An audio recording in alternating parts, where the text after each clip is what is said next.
Rahim. My today's topic is Taqleed.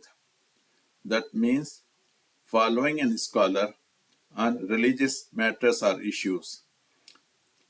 The scholar is expected to give the ruling based on Quran and Hadith.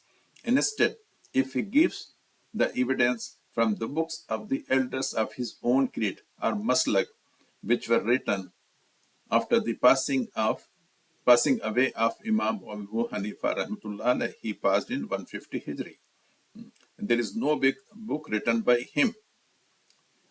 All the books of Hanafi fiqh were written in 300 Hijri and afterwards.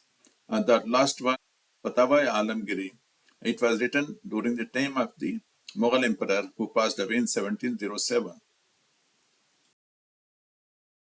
Ifta site of Darul Ulum Deoband, Jame Banoria, or South Africa's AskImam.com, Ibrahim Desai, Afraz Rabbani, or hundreds of these Deobandi schools spread all over the world.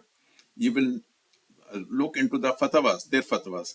You will not find any fatwa based on Quran and Hadith. It will be always there, Durul Mukhtar Ibn Abdin and this one and that one. Never from Quran and Hadith.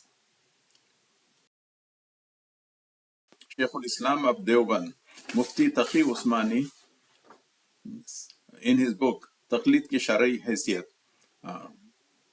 this book is in Urdu, he says his Imam's fatwa is sufficient. He has no need of looking into Quraan and Sunnah for daleel or evidence. Having said that, he says, if there occurs an issue whereby the muqallid finds a hadith which goes against the ruling and opinion of his Imam, it is necessary for him to have faith that he has not understood the hadith. If he leaves the ruling of his Imam and takes the hadith of the messenger, then he will go astray or wrong. That means if you follow the hadith, you may go wrong, but if you stick to the saying of his Imam, you'll be on the Sirat Mustaqim, you'll be on the right path, which the Jews used to do.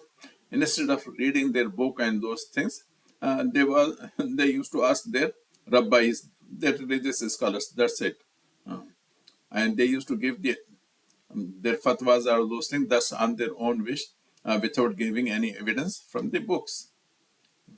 May Allah save us from this type of blind following. Amen.